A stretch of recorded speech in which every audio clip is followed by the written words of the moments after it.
Well, hey there, guys. Greetings and salutations. Welcome to my YouTube channel. My name is John Campea, and this is a very special and a little bit unusual companion video for the John Campea Show we tried to do this past Thursday at the beginning of Comic-Con. Now, I did that show and we had some technical difficulties. I got through some of the questions, but I didn't get through a lot of them. And so I want to use this companion video to get caught up on those questions. Now, a little bit later today, I'm going to do another companion video for the John Campea Show that was recorded this morning on Monday, July 22nd, and we'll get around to those absolutely. But before we do, we're going to get to these ones that were from this past Thursday. And you also might notice I'm not in my studio. I'm on my treadmill. Now, why am I doing it on my treadmill? Because I'm supposed to get in like 5 miles a day. And today's a very packed day. So I thought, you know what? Instead of skipping my exercise or part of my exercise, and I might as well get in a couple of miles while I'm doing my show. Now, I know it's going to look a little bit annoying with my head like I'm sitting on a life raft in the middle of the ocean. But if you'll put up with me while I do this, it helps me get in my exercise. And I don't know, maybe if it doesn't bother you so much, maybe I'll just do this every day for my companion videos and just do it on my treadmill. But anyway, you guys let me know what you think about that later. So look, let's not waste any more time. Let's get right into it and start getting caught up on those questions from Thursday. And we're going to start off with Suthius, who writes, "Hey guys, I don't know why, but Cowboy Ninja Viking was on my mind. Supposed to come out next week. I really wish this movie could come to be." Now, for those of you who may not remember, Cowboy Ninja Viking is based on a graphic novel, if I'm remembering it right. Chris Pratt was actually attached to this thing years ago. Like years ago, Chris Pratt he signed on to this. And it was supposed to be, I think, a guy with like multiple personalities. One's a cowboy, one's a ninja, one's a Viking. I'm probably not remembering it correctly, but it was something like that. And I remember that we were all kind of stoked about it. We were all kind of excited about it, but then it got delayed and delayed and delayed. Now listen, I believe not too long ago we heard that it was still happening. It was still on the burner somewhere. So maybe it'll still come to be. I can't remember off the top of my head, but that is what I'm looking forward to seeing as well, if they ever get around to it. Okay, next up, Suthius writes, "Do you guys have a food tradition at San Diego Comic-Con? What is that one thing you always have to have around San Diego? I imagine the city to be diverse." And listen, one of the things I love about San Diego Comic-Con and going to San Diego Comic-Con is the food, particularly in and around the Gaslamp District. Love the food. There is a particular restaurant I like going to. It's right across the street. I think it's like on Market and 9th, Island and 9th. Anyway, it's right across the street from the Indigo Hotel, and it's called the Half Door Brewery. I think it's called the Half Door Brewery. Anyway, the restaurant looks like a 2-story cottage, and I just love the environment of the place. I think it's a very relaxing place, and the food's pretty damn good, so that's where I like to eat. All right, Kevin Lewis writes, "Vloggers weaponizing celeb opinions more lately?" Well, I mean, honestly, I think vloggers have been weaponizing celeb opinions ever since vlogging began, to be honest with you, so I don't think that's any kind of a new thing, Kevin. Zach Bartran writes, "It looks as if D&D..." Oh, that's probably Benioff and Weiss from Game of Thrones. "It looks like as if D&D do not wish to attend their own trial. They understand the consequences of their absence, yet they're absent anyway, which means they do not intend to suffer those consequences. Do you think they'll blow up the hall with wildfire?" Okay, so this is where that's coming from. At Comic-Con, this past Comic-Con, there was a Game of Thrones panel. Now, a part of that panel, sitting on that panel, and a bunch of the actors from the show were on it, but as a part of that panel, Benioff and Weiss, the showrunners for Game of Thrones, were also supposed to be on it. Last minute, they had to back out. Now, of course, there's this conspiracy theory going around. Oh, they backed out so they wouldn't have to face the music. They wouldn't have to face the consequences, which is effing ridiculous. It's effing ridiculous. Number one, if Benioff and Weiss really thought that going there was going to be a pain, they just never would have agreed to go in the first place. And at the very least, they would have backed out of it weeks ago. It would make no sense for them to back out at the last minute because they know that backing out at the last minute looks more suspicious. So if they really wanted to do that, they would have backed out weeks ago. Saying that they backed out to avoid consequences is totally preposterous and flies in the face of all logic. Second thing, they know at Hall H, I don't know if you've ever been to Hall H. Hall H is a giant love fest. And if Benioff and Weiss had been there at Comic-Con at Hall H, despite the fact that there were a bunch of people that didn't like, season 8 of Game of Thrones, they know it would have been a giant love fest for them. Because just like when Kelly Marie Tran came out on stage at Star Wars Celebration, just like when Hayden Christensen came out on stage at Star Wars Celebration, it's a love fest. And if Benioff and Weiss had come out on stage at Comic-Con, I don't care what you think about the show, I guarantee you 100% it would have been standing, screaming ovations for them. And they know that because that's what happens at these types of conventions and festivals. That's what happens. That's what they do. And they know that. Not to mention, by the way, season 8 of Game of Thrones was fucking awesome. Not everybody agrees, and I know that, and it's all subjective. I thought it was bloody brilliant, despite the fact that it was indeed rushed. So, no, it just doesn't make any logical sense. They know it would have been a love fest, number one. Number two, if they really were going to try to avoid it because they were afraid people might boo them, then they just never would have agreed to go in the first place or backed out weeks in advance. The fact that they backed out last minute tells me it really was scheduling because they know that's the most suspicious looking. So they would have avoided that. It's simple. And they know it would have been all cheers and glory and love anyway, because that's what happened. If you don't agree, then you've never been to one of these things. Now, you can agree or disagree as to whether or not you think they deserve to get huge ovations and cheers. Sure, I think they did, but it doesn't matter whether you think they should have gotten it. That's what happens at these things. That's what happens at these things. And that's exactly what would have happened here. And they know it. So, everybody can speculate and have their conspiracy theories. I do that too. But there's nothing to see here. It was really much ado about nothing. Anyway, next up, we have Sheepdog117 who writes, what's the best way to encourage my friends to drop their preconceived notions about a movie before they see it? Oh man, that's a $1 billion question. I wish there was one formulaic answer to give for everybody, but there's simply not. The best thing I try to do is say to somebody, have you ever watched a movie that you thought you were going to dislike, but you ended up liking it? And I start with that. And then I say, well, what were your reasons that you thought you weren't going to like it?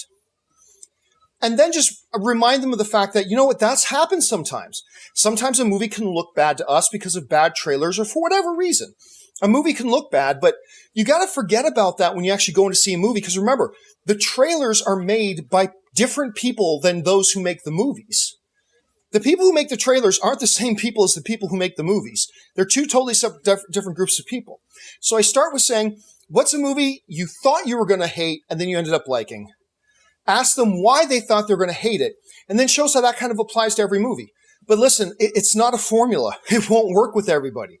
Some people are just too diehard stuck in their own opinions, that they're never willing to have their opinions change, even in the light of new facts and new evidence. And a lot of people judge a movie before they see it. Look, there's nothing wrong with thinking a movie looks bad. And there's nothing wrong with saying, I think that movie looks like it's going to suck. But you got to understand that what it looks like and what it actually is could be two very different things. Maybe it looks bad and it is bad.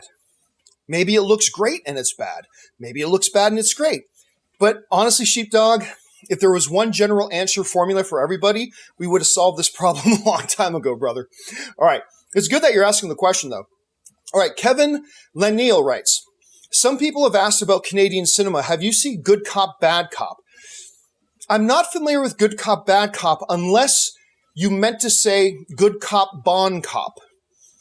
If you mean Good Cop, Bon Cop, then yes, I've seen that. That's quite a popular Canadian movie. I have seen that one, but if you're talking about another one, I'm not quite sure if I'm familiar with that one. Ryan Lohner writes, seen the trailer for Farming. I've always mispronounced this guy's name, Abijay's name. I can never pronounce it right. Adewale Akinoi Agbajay.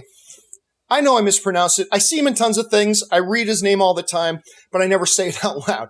Movie about his own life raised by a white British family. It looks amazing. No, as a matter of fact, I haven't seen the trailer for that.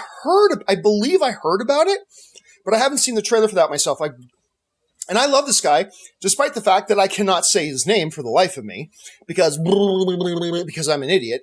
So I can't probably pronounce his name for the life of me, but I do love the guy, and that does sound interesting, so I'll have to go and check that out. All right.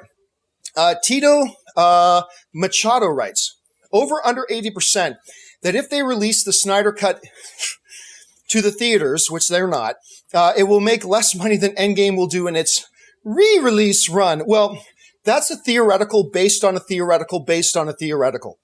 First of all, the Snyder Cut isn't a real thing. It's a theoretical. If it got released into theaters as a theoretical built upon a theoretical, that it could make more money than the Endgame, which is a theoretical based on a theoretical based on a theoretical. So all I will say is, pass. I don't, as you get into exponential equations, I'm just going to take a pass on that. It would make nothing though. It would make nothing. All right. Samuel C137 writes, I'm arranging an interview with the people who bought those Snyder Cut ads. Why? Why would you do that?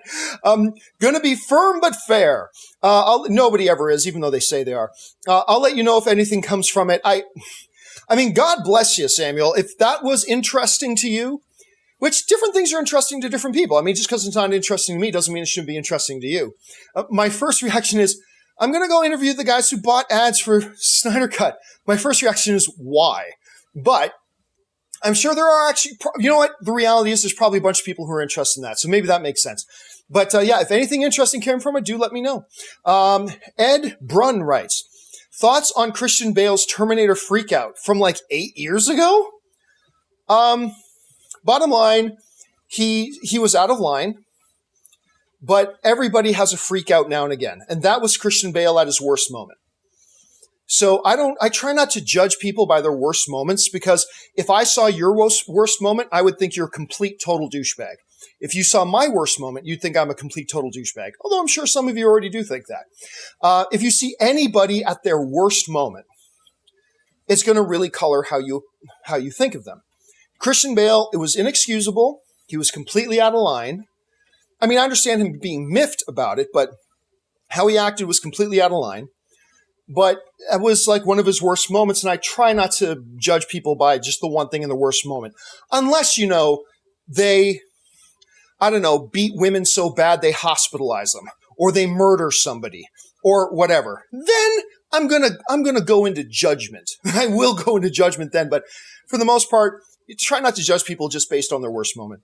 Marie Seafring writes, I like the trailer for the Red Sea diving resort. That's interesting. For those of you who don't know what Marie's talking about, not Christian Bale. I've got Christian Bale on the brain now. Chris Evans. And actually, not just Chris Evans. It's a solid cast for this new Netflix original film called The Red Sea Diving Resort. It's kind of like Argo in a way. It's based on a true story. People using this thing as a front to help other people. I mean, they're very different scenarios, but it's that same basic construct as Argo was. And it's a true story about people trying to smuggle refugees out of this country. And I got to tell you, Rob loved the trailer too, Marie. I thought it was okay. I didn't think it was bad.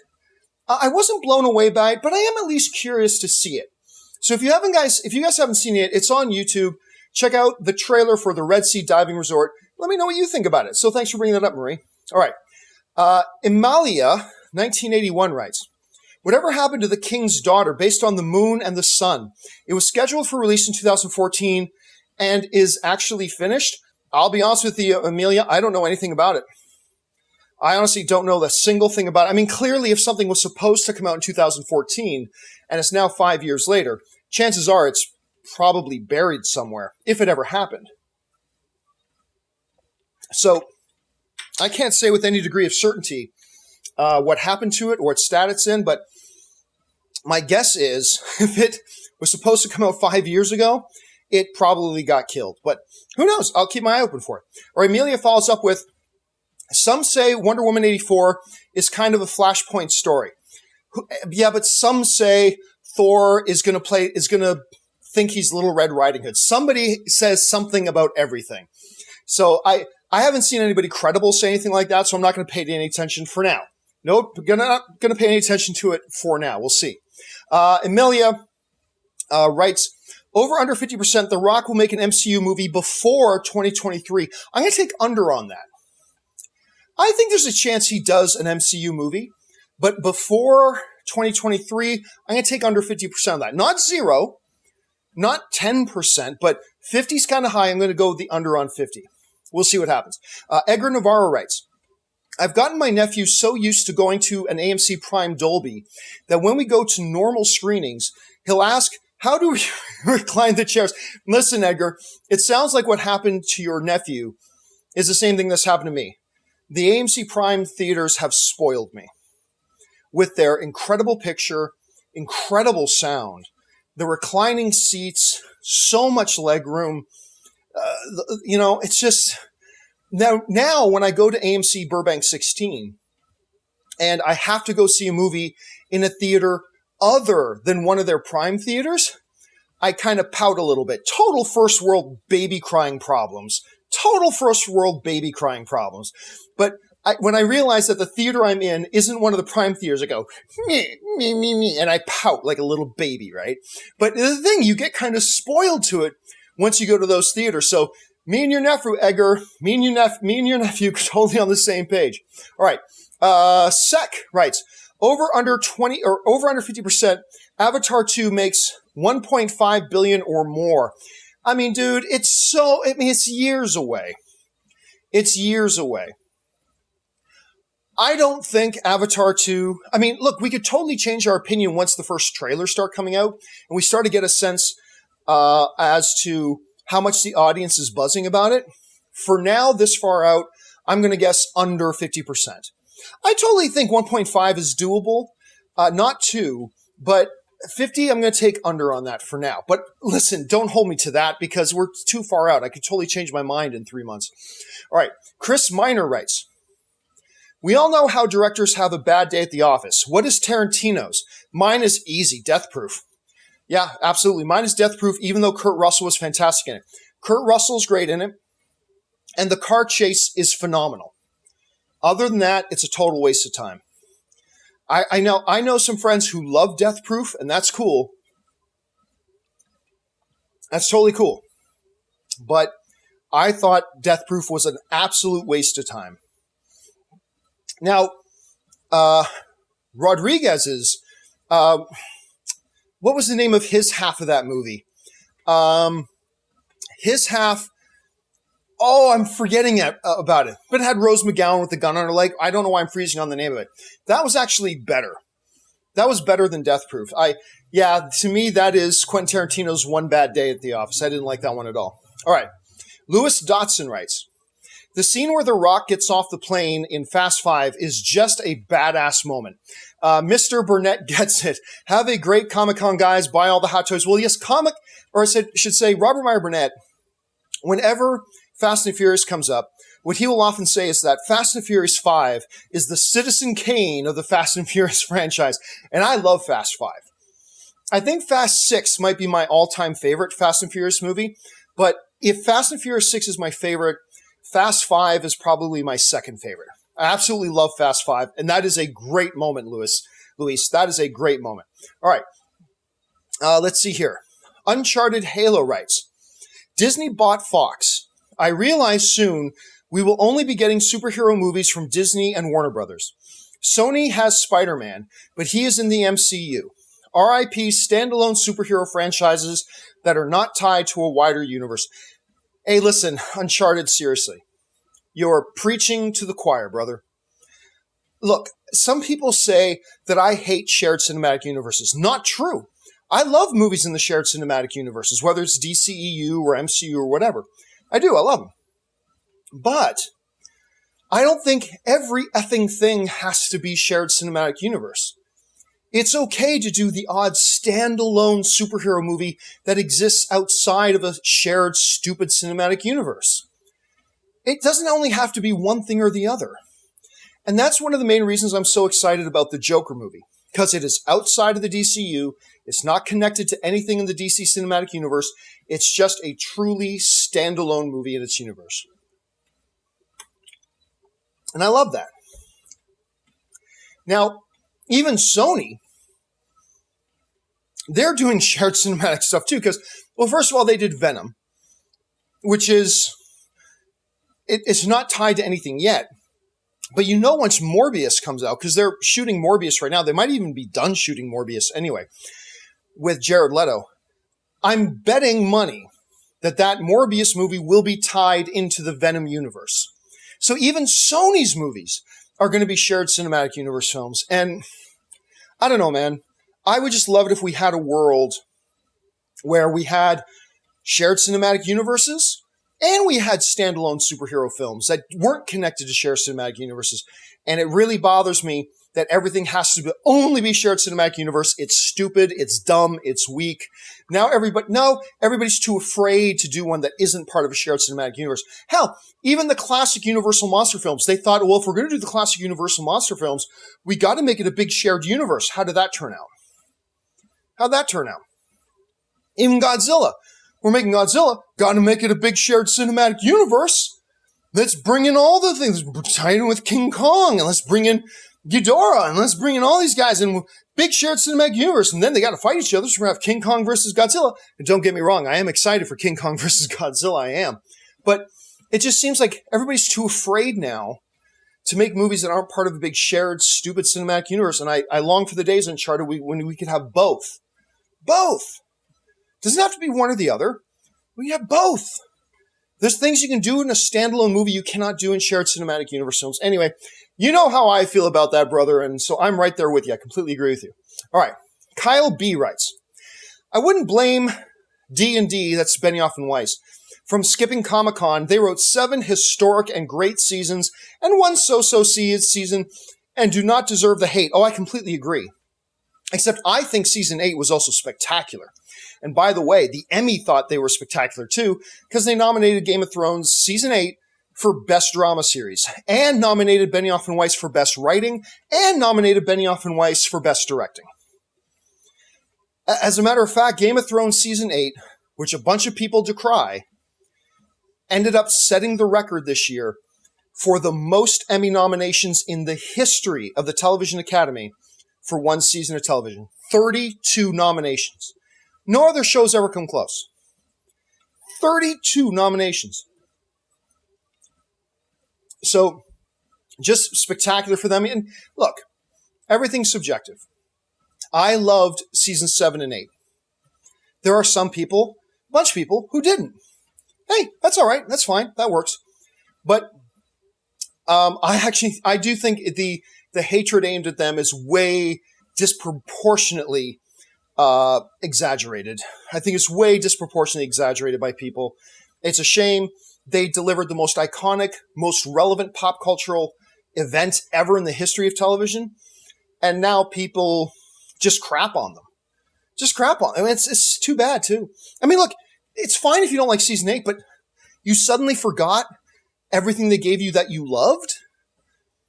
And you, like, I don't know. To me, it's kind of lame. It's kind of lame. Anyway, Kyle B. writes, it's just funny how fast fans can turn on somebody. Oh, absolutely. Like, take me, for example. I hated the prequels. But I never stopped, even though I didn't like the prequels, I never stopped worshiping at the altar of George Lucas. I didn't like the prequels. I didn't like what he did with them. But that doesn't change that all of a sudden I forget that he created Star Wars and Indiana Jones. Just because I hated something he did doesn't mean I forgot how brilliant he was and how much I still worship at the altar of George Lucas. That's the way it is. So I don't get how some people can not like a final season and then all of a sudden completely turn on the creators who gave them the entire series up to that point. I don't know. Again, I'm not dogging on anybody who didn't like season 8. It's subjective. If you didn't like it, you didn't like it. Nothing wrong with that. But I just don't understand this visceral, rabid, psychotic turn where people just turn on them and became brutal and abusive and just pathetic. It's okay if you hated season 8 and say, I hated season 8, just like I hate the prequels. But hey, George Lucas, I just don't understand this whole thing about turning on people like that. I don't know. Maybe that's just me. All right. Willow Yang writes, I know it's sacrilegious, but I didn't like Pulp Fiction at all that much. I much prefer Django Unchained and Inglourious Basterds. Well, listen, I'll tell you what else, Willow. I also prefer Inglourious Basterds and Django Unchained. I also prefer those to Pulp Fiction.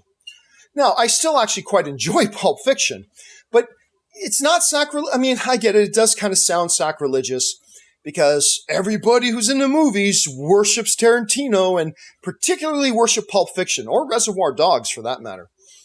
But, you know, to me, it's a good movie, but I'm in complete agreement with you. I mean, I think I probably like Pulp Fiction more than you do personally, but I also agree that my two favorite Quentin Tarantino films are probably Django and Inglourious Basterds. That's probably my two favorites as well. But Pulp Fiction, it's a very unique film. You know, what he, particularly at the time, that film when he made it, it kind of turned Hollywood on its ears a little bit because people looked at that and go, what the hell is this?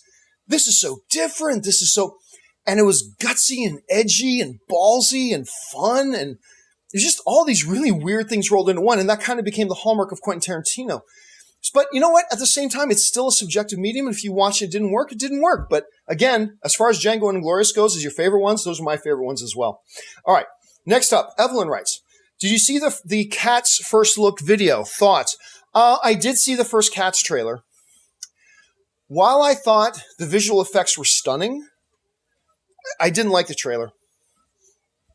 You know, if the job of a trailer is to get you more excited than you currently are, then this trailer failed for me because I'm actually now less excited to see this movie than I was. Because look, there's a lot of reasons to be excited for Cats. It's an incredible cast. It's a world-class director, one of the best directors out there, Tom Hooper. And it's based on source material that's probably maybe the most celebrated musical of all time in Cats. I mean, I prefer, Les Mis, but Cats is one of the all-time great musicals that is beloved, one of the most successful, decorated, honored musicals of all time. So it's got solid source material, a great cast, a phenomenal director. So on all that alone, I'm actually intrigued by Cats. So I've got a certain level of expectation and excitement for it just right off the bat. But I'm telling you, that trailer just did this. Didn't like the trailer at all. I thought visually it was beautiful, but it's got some work to do if it's going to get me excited again. Roman Bryant writes, Michael Keaton is still the best Batman to date. Don't get me wrong. I love Michael Keaton. And I very much enjoyed him as Batman.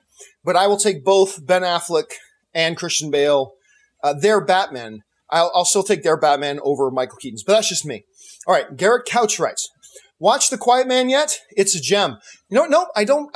Unless I forgot, I'm not thinking of the proper title. I don't think I've seen that one yet. I'm Upset writes, have you seen the Hustlers trailer yet? It looks good. I did see the Hustlers trailer. The one with Jennifer Lopez. I don't know. Look, I've been intrigued by the movie ever since I heard about a bunch of strippers taking a bunch of Wall Street guys for all their money. And it's cute. The trailer's cute. I didn't find anything that got me really hooked on it, though. I didn't find anything that really reached out there and grabbed me and got me really hooked on it. And other than Jennifer Lawrence, I don't know. I almost feel like, and I won't know this for sure till I see the movie, but it just feels right now like maybe a lot of the roles were miscast. Other than Jennifer Lopez. She's the right type of performer for that role. The rest of them, I just didn't feel it. But then again, that's just a trailer. Maybe I'll change my mind when I see it. But, I certainly didn't dislike the trailer. I didn't dislike it. It didn't do much for me, though, to move the needle up or down. You know what I mean? I'll look forward to seeing the next trailer, though. Alan Valley writes, Alien or Aliens? Aliens. Don't get me wrong. Love the first original Alien, but Aliens is probably in my opinion, the second best action film of all time. I love that movie. All right, Casinema Reviews writes, saw Batman and Pennyworth last night. Both were thumbs up. I haven't seen either, but I have heard that Pennyworth is actually pretty good. I'm hearing good things about Pennyworth. But I gotta say, Cinema, you're the first person I've heard say that you liked the Batwoman premiere. That doesn't mean you're wrong by any stretch of the imagination. But, I thought the trailer looked horrible. I did like Batwoman's introduction in the last year's CW crossover, but I thought the trailer was terrible, and I'm hearing not flattering things about the premiere. So you're the first person I've heard say that you liked it. I'm sure you're not the only person that likes it, but you're the first person I've heard say that you liked it. But I am hearing good things about Pennyworth. I'm looking forward to checking that out. All right. Cameron Belgrade writes, I still don't get the hatred that season 7 and 8 of Game of Thrones got. The Bells is one of the best episodes in the show. I agree. Goat showed me. And by the way, I thought the first 2 episodes of season 8 were some of the best episodes they've ever done.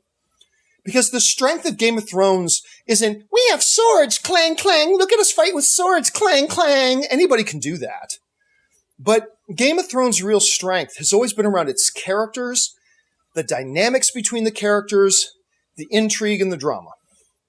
And to me, and again, this is just my point of view. This is just me. I'm not saying anybody else has to agree with me. But from my perspective, the first 2 episodes were some of the best ever when you understand what really the heartbeat of Game of Thrones is. It's its characters and the dynamic between the characters. And that's all the first 2 episodes were.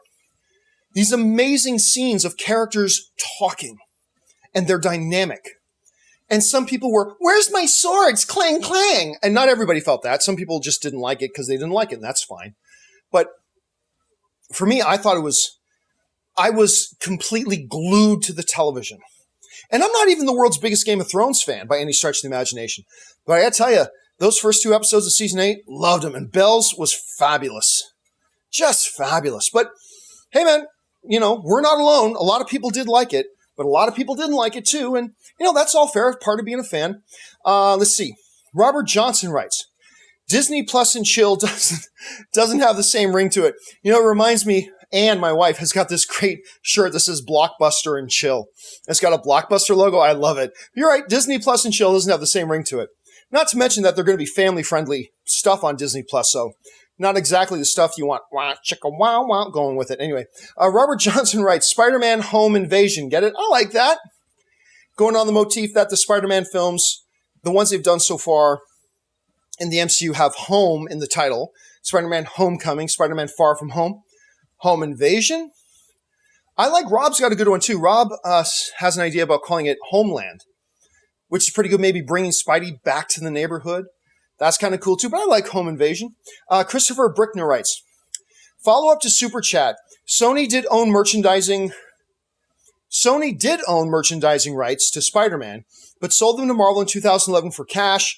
A Sony executive said it was a mistake. I don't know a lot of the history of the merchandising rights to Spider-Man. Maybe that's accurate.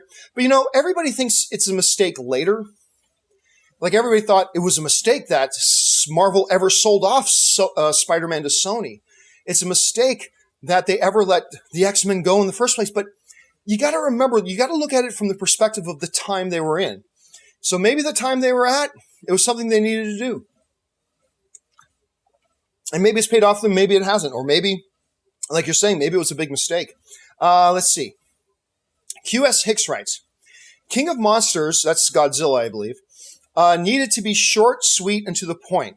Monster movies are dumb, but people like dumb if done is done smartly, i.e. Crawl. Crawl was great. The one that's out right now about the alligators. Wonderful fun. Just pure, wonderful, fun little movie.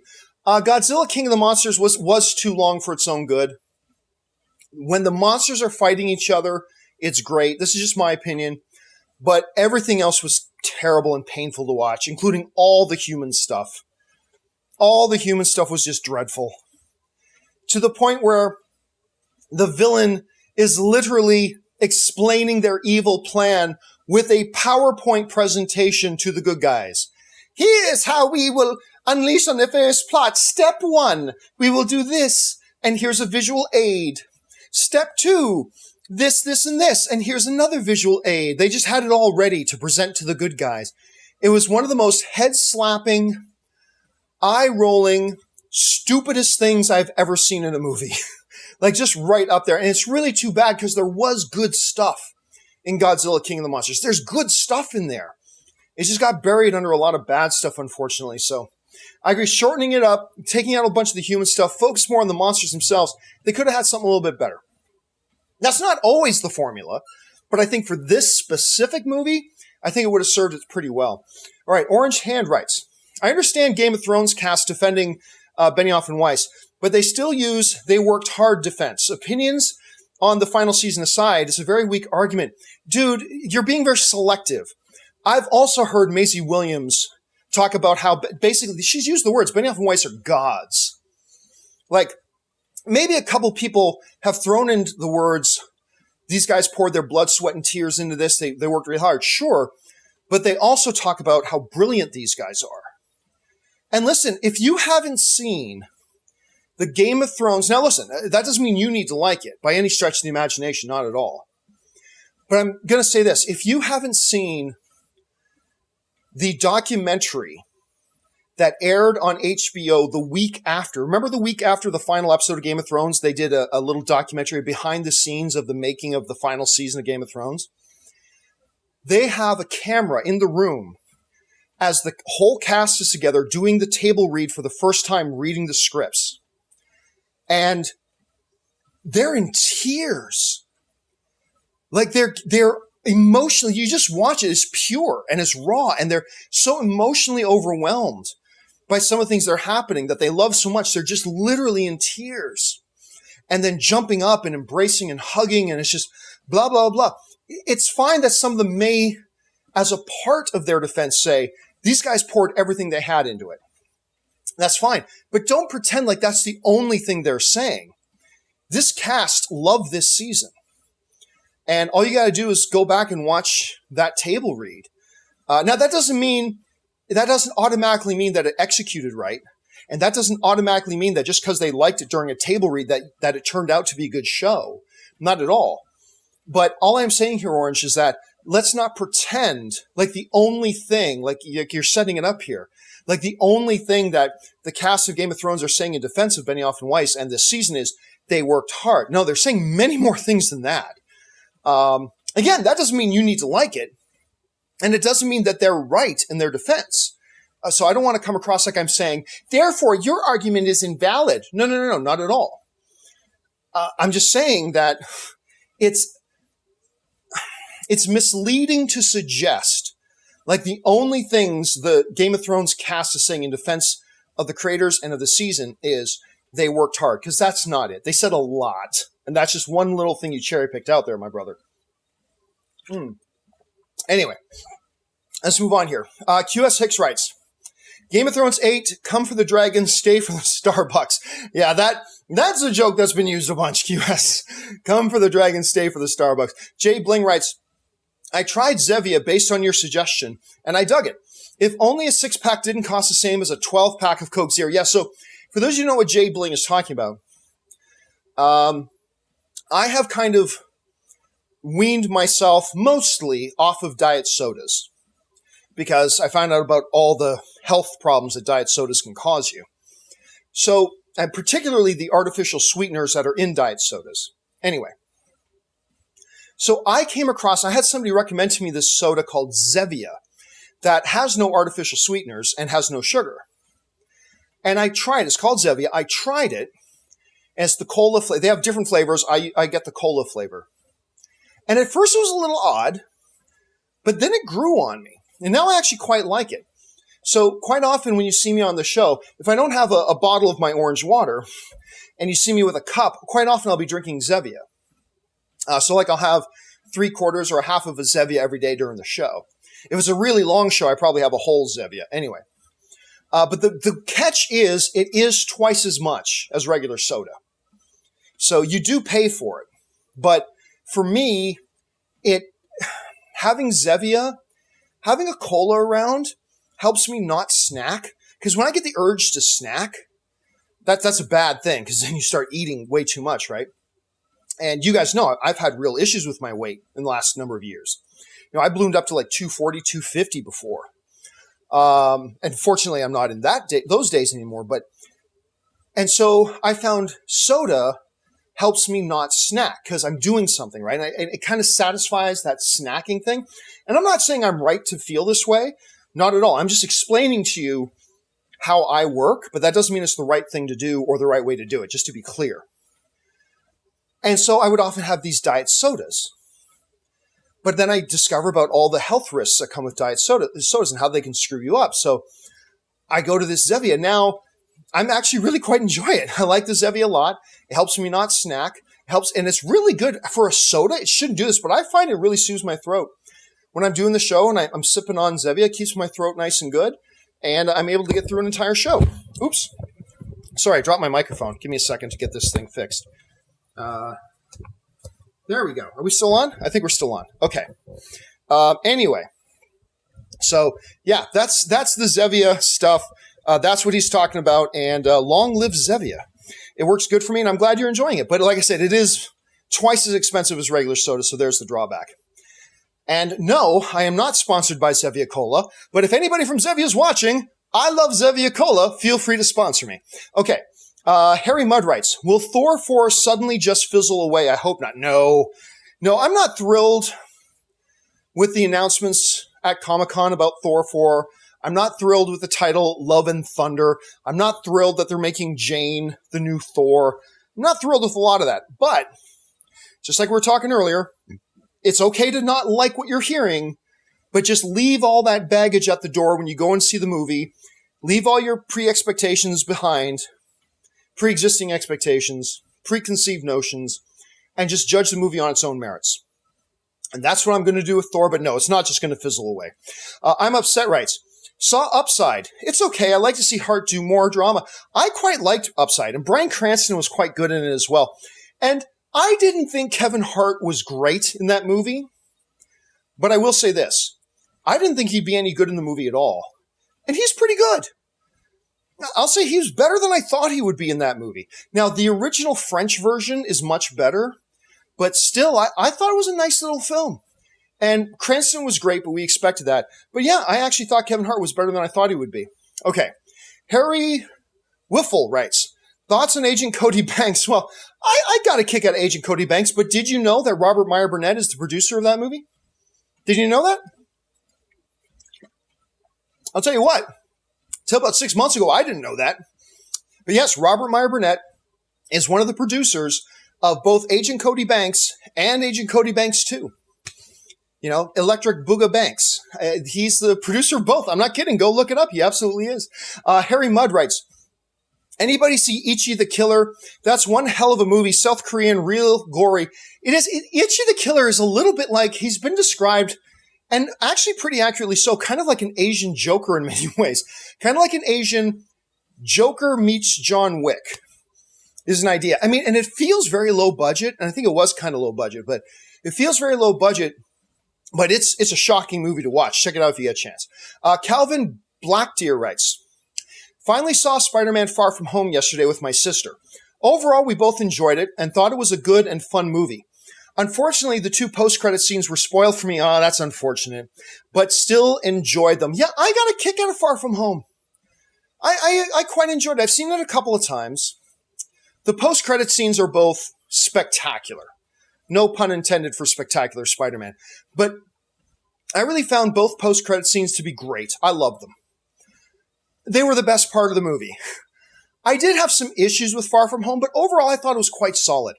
And I call it my 4th favorite Spider-Man movie. My favorite is obviously Spider-Man Into the Spider-Verse. That's one of the best comic book movies ever made. Then the second favorite is Sam Raimi's Spider-Man 2. My third favorite, just beating out Far From Home by a little bit, is Homecoming. I really do adore Homecoming. And Far From Home is really good and really solid. So it's my 4th favorite Spider-Man movie. The post-credit scenes are the best. I'm glad you and your sister had a good time, Calvin. All right. Where are we at here? Harry Mudd writes, did you hear about the Chris Pratt and the U.S. flag t-shirt? It has created all kinds of hubbub online. On all due respect, Harry, and I know you're not meaning anything by it, but honestly, that situation is so stupid, I'm not even going to address it. It's such a stupid thing that I'm not even going to address it. Obviously, it's not your fault, Harry. Not your fault, but I'm not even going to address it. It's so dumb. Rob J00 writes, Hi, John. Have you heard, according to the GWW, I have no idea what that is. Guys, please don't use acronyms. Production on the Batman will begin on January 13th in London. Hope you guys are having fun. Dude, I've heard so many different... It's changed so many times. It was supposed to start shooting second quarter of 2019. Then it was going to shoot late 2019. Now I'm hearing January, so in 2020 it's going to start. Look, everything with this Batman film, it's been years. Literally, it's been years since they announced that Matt Reeves was going to direct it. And hey, listen, I wanted Ben Affleck to direct it, but if Ben Affleck's not directing it, Matt Reeves is a pretty good damn second choice. I like Matt Reeves a lot. I think he can do a great Batman movie. But it was years ago that they brought him on. I am simply at a point, I'm not saying this movie isn't going to happen. Don't misquote me. But I'm just at a point of, I'll believe it when I see it. You know, they said Q2 2019 will start shooting. Well, we're past Q2 now. Then it's going to be, late, September, whatever, 2019. Now, apparently, it's January 2020. And I'm sure within the next few months, we'll hear, April 2020, they'll start shooting. I don't know. Look, it's going to happen at some point. All I'm saying is right now, I'm kind of in a little bit of a I'll believe it when I see it scenario. So again, I'm not saying it's not going to happen. I'm just saying, let's talk to me when they actually start rolling the cameras. Then I will believe it. Until then, I'm just going to remain skeptical. All right. Harry Mudd writes, bring MODOK into the MCU. He's a great, if obscure villain. Yeah, well, they've kind of done versions of MODOK. I remember John Schnepp used to talk about wanting MODOK all the time. But again, it doesn't really matter. You also have to find the right movie that you could pair him up with. And just because it's good in certain mediums doesn't mean it'll work well in live action. So, I know Schnepp always thought that he would be great. I've always had my doubts. But it all depends on how he's written and how he's used in whatever movie they put him in. Krypton Caged writes, hey, John, about my Comic-Con discussion from yesterday, I was replying to your question, should they live stream or not? Guys, listen. If you're going to write to me and say, about my previous post, you got to tell me what the post is about because we go through so many questions every day that I can't remember. But then Krypton Cage follows up with, I wasn't demanding them to do so, even if they're not willing to. But if for discussion's sake, you ask me if I want it, I would say what I said yesterday, which is hell yeah. Should they live stream Comic-Con? I agree. I don't think they should live stream Comic-Con, but I would love it if they did.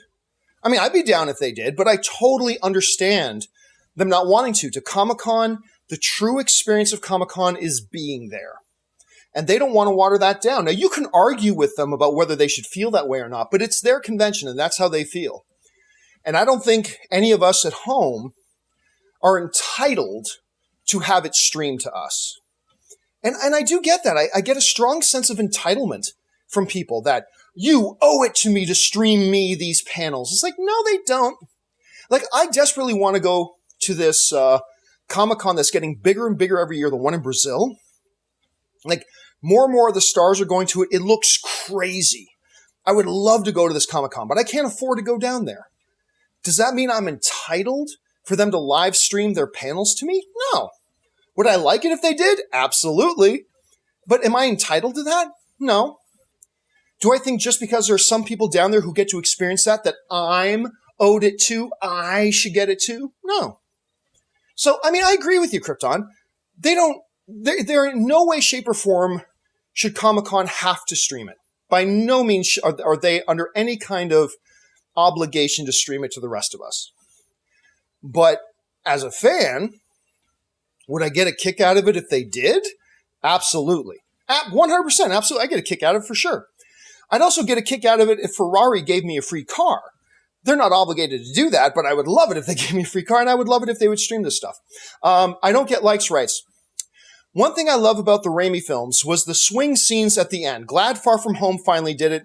To me, shows how Peter's matured into his own hero. Well, I don't get likes. I'll say this. I also love the whole Spidey swinging through the city montage. I love that. And I do like that they did do that at the end of Far From Home. I don't know that I agree that swinging through the city in any way, shape, or form shows that Peter has matured as a hero. I don't think it shows that at all, but I do love seeing it. And I did get a big kick out of seeing that at the end of Far From Home, too. All right. Krypton Cage writes, I know they don't owe me anything. I'm totally fine with their decision if they said they don't want a live stream. I didn't know this. I completely agree. They don't owe it to us. They're under no obligation to do it, and it's cool if they don't, but I would dig it if they did. Yeah, I'm totally with you on that. Krypton follows up with, but to your point about music festivals, almost all of them live stream them and have the full sets available on YouTube to watch later. Sometimes yes, sometimes no. But again, it doesn't mean anything.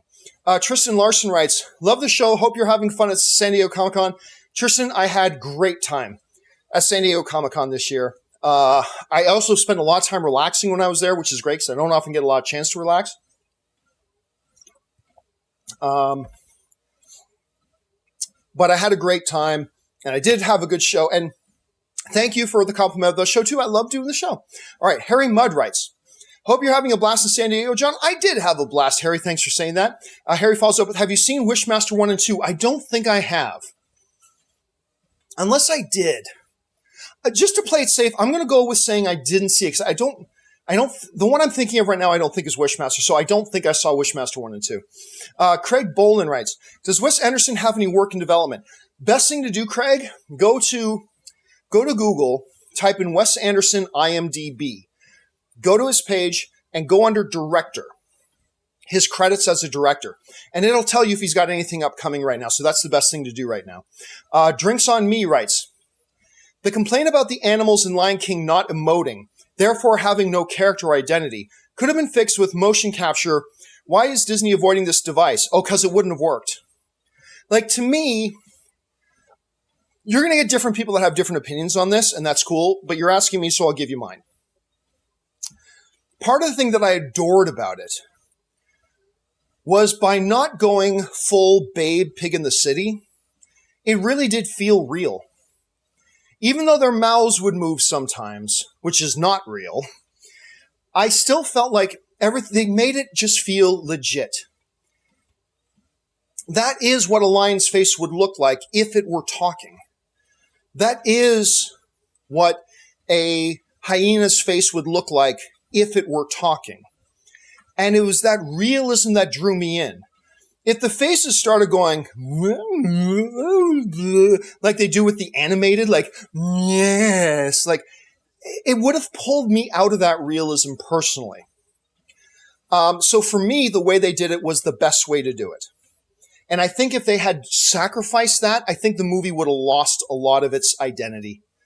And it might have made some people happy, but it would have lost something key. And to me, if you're just going to make it look like a cartoon, then just do a cartoon. If you're going to do it photorealistic to the point that it feels like you're actually watching talking animals in the wild and what they would look like, then the way they did it was the best way to do it. Now, that's just my opinion. Other people may feel differently. You clearly feel differently on that. And maybe you're right, maybe I'm wrong. But that's kind of my reason. That's how I feel about that at any way, Drinks. Okay. Harry Mudd writes, Samuel Jackson being a bad mofo on RZA. I'm not quite sure I understand what you're talking about there, Harry. Sorry about that. Santez Henderson writes, rewatched Us last night. I had a good time watching it again. While it's not Get Out, I still can't wait to see what Peele does next. I completely agree. I liked Us, but it wasn't in the same league as Peele's previous movie, Get Out. Again, that's not to say I didn't I did like Us. I thought it was good, but I did think it had some logic problems that pulled me out of it, like some significant logic problems. It's like, wait a minute, how does any of that make sense? But the performance by Lupita Nyong'o, who is an Academy Award winner, it might have been the best performance of her career. And it's creepy, and it's like tense and thrilling at times. It's quite good. Just nowhere near as good as Get Out. But I'm with you, Santez. I am very much looking forward to seeing whatever Jordan Peele does next, for sure. All right. Harry Mudd writes, Maisie Williams is super adorable. I agree. I think she's totally adorable. I love her. I think she's great. I really hope that someday we get to see this X-Force movie. I really hope someday we get to see this New Mutants movie. Did I just say X-Force? I think I just said X-Force. Anyway, I hope someday we get to see this New Mutants movie. I really do. Okay, Harry Mudd also follows up and writes, I loved Lobo in season 2 of Krypton. Emmett J. Scanlon is amazing. His iris just fits the character perfectly. I liked the first season of Krypton. I didn't love it, but I thought it was quite solid. But I have not gotten around to watching season 2 yet. Part of the reason, I think, is because my subconscious got, I think, turned off a bit by the way Lobo looked in the trailers. And I just remember looking at it and thinking, well, that looks kind of dumb. And as a result, I never got around to watching Krypton season 2. I'll get around to it. I will, because like I said, I thought the season 1 was better than it had any business being. I thought it was actually pretty solid, and I liked it. So I'll get around to it. I just haven't seen it yet. All right. Harry Mudd writes, From the Earth to the Moon dropped on HBO Nordic, the Norwegian HBO service, a couple of days ago, so I've been binging on it hard. You know, Robert keeps telling me I got to get on that and watch it. Robert Harry loves that thing. He loves it. So I'm sure if Robert were here right now, he would give the big thumbs up with the Robert Meyer Burnett seal of approval. You're checking that one out. So good luck getting through all of it. All right. Quinn Allfather 69 writes, I'm in after Endgame withdrawal. Oh, I get it. I'm in after Endgame withdrawal. Please help. Yeah. I mean, that's one of the reasons why I did my panel, of after Endgame. Where does the comic book genre go from here? Because, Endgame really was the fulfillment of the promise of what comic book movies could be. It's not the best comic book movie, but it's the fulfillment of everything we dreamed about seeing in a comic book movie. There it was. Okay, we did it. Now what? Where does the genre go now? What do we do now with this genre? And I think that's going to be the challenge they face moving forward. Scott Edwards writes, do you think Avengers 5 will be in Phase 4? Well, if Kevin Feige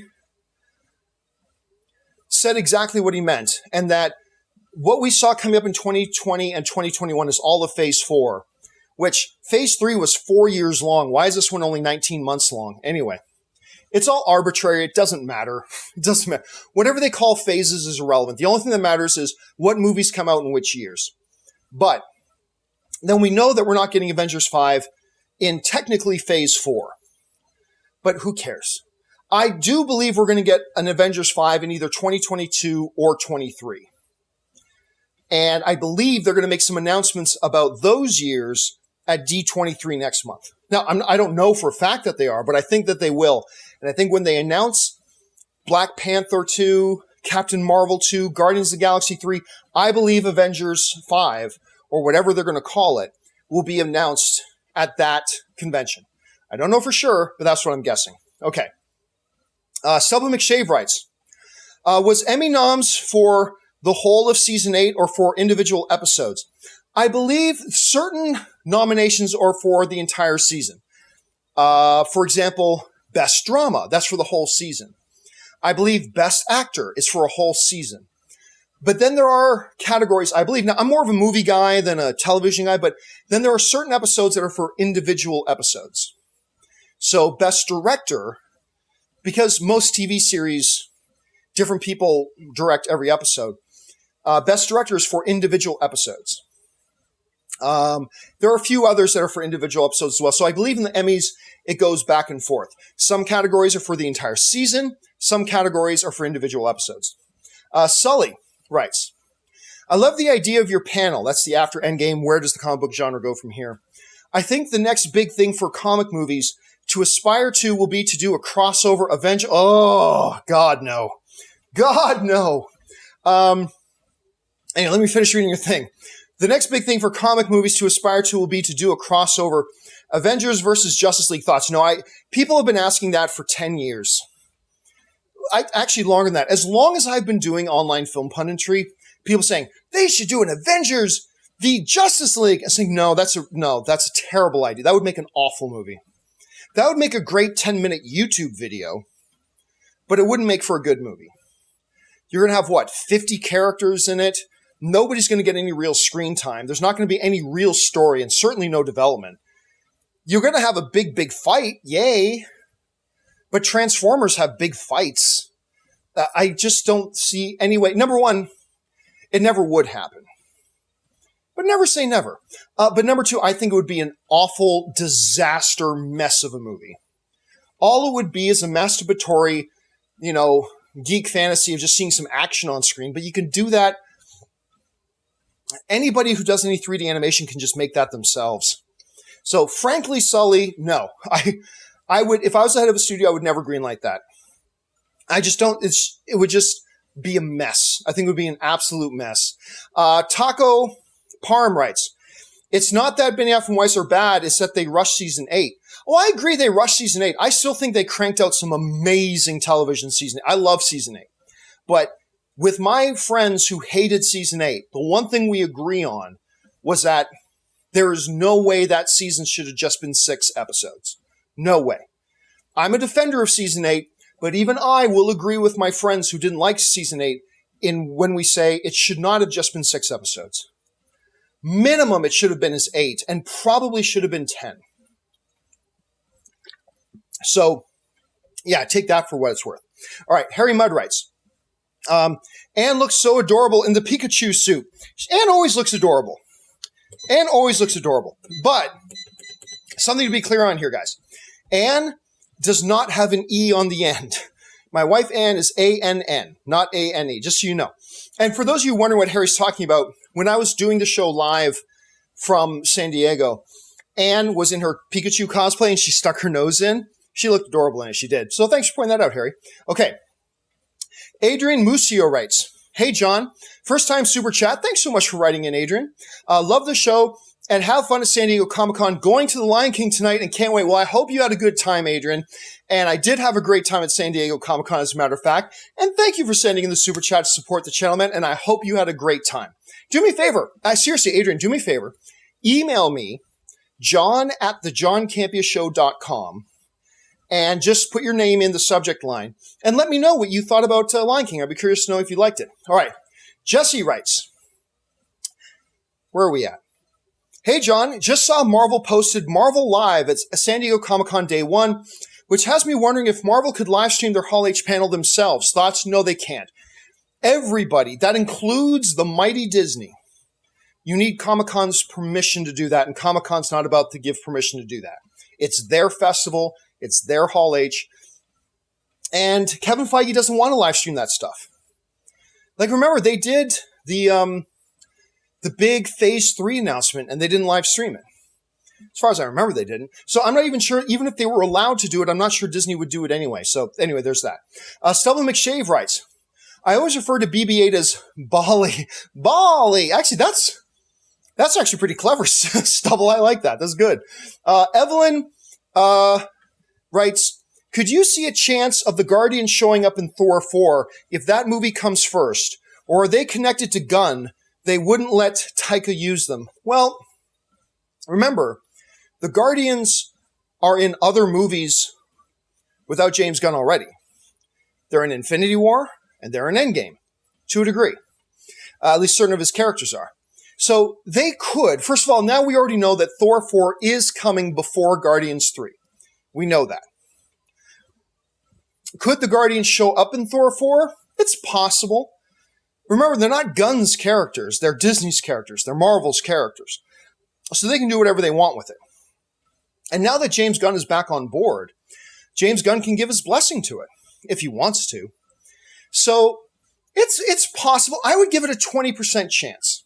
20% chance that we see any of the Guardians showing up in Thor 4, which means I don't think it's likely, but there is a possibility to it happening. Captain Mexico 21 writes, Thor is the first MCU character to have a 4th solo movie. It's true. It's true. But that's only because he's still around. Whereas right now, Iron Man's not. He will be again someday with Robert Downey Jr. He will. And Captain America's not around right now, although he will be again someday with Chris Evans. But right now, Thor's the only one still around, so he gets the 4th film first. All right. FryaPan90 writes, hey, John, I love Andrew's portrayal of Spider-Man, Andrew Garfield, I'm guessing. And I see a lot of hate on him, which I think is unfair as he did an amazing job in my opinion. I agree. I thought Andrew Garfield was a great Spider-Man. I'm thinking I prefer Tom Holland, but that doesn't take away from the fact that I thought Andrew Garfield was great.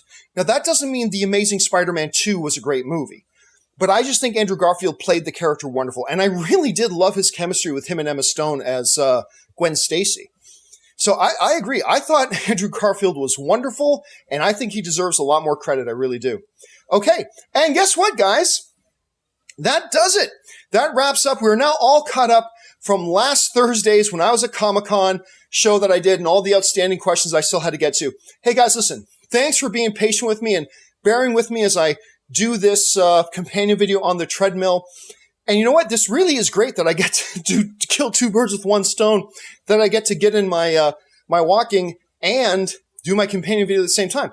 Hopefully it wasn't too much of a distraction, but by all means, let me know and say, hey, John, love the show, but I didn't like you walking on the treadmill while you're doing it. Let me know if you don't mind. Let me know too. If you say, you know what, I didn't mind it, please let me know that too, because maybe I can do it more in the future, which would be great for me. I mean, maybe it won't be good for you, but I'm just saying it would be great for me. So let me know if you don't mind it as well. All right, guys, that will do it for me for now. Thanks for being here. My name's John Campea, and until my next video,